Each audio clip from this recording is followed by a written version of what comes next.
Welcome back to part 2 of the TBR review. This is where you tell me books that have been on your TBR for maybe a bit too long. I will give you my opinion after reading it to persuade you either to read this book now or get that thing off your TBR list. This week we had Sula by Toni Morrison, and I mean, chef's kiss.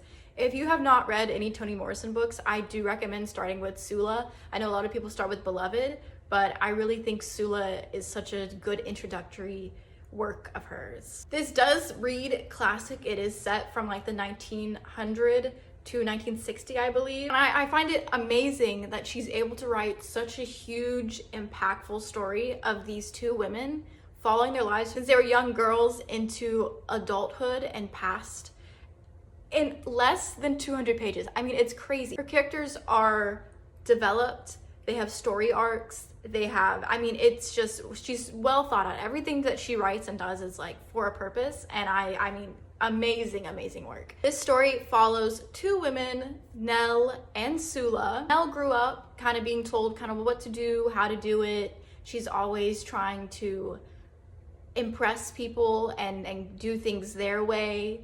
She was told, like, you grew up, you have a family, and that's kind of how your life goes.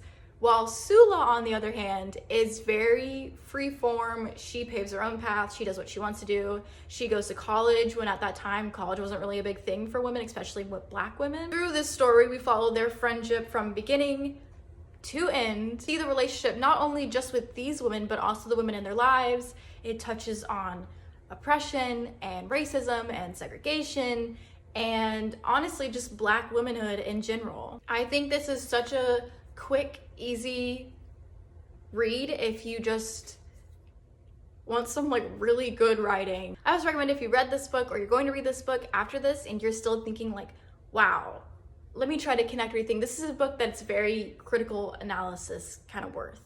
I recommend you check Ariana Chai on YouTube. She has an amazing critical analysis on this book, and she really delves deep into name meanings and the town and, you know, the history at the time. I think she did a wonderful job. So if you get done reading this and think, let me dive some more into this book, go watch her video. So you should read Sula. And if not, that's okay. It might not be the right one that you want to read right now. It's very classical. There's not a lot of dialogue. Her dialogue is very precise of when she wants to put it in there. So if that's not what you're looking for right now, maybe don't read this right now, but I really recommend at some point you should read Sula by Toni Morrison. So let me know some more TBR books that has been on your TBR for a little too long and you want to get it off for the next TBR review.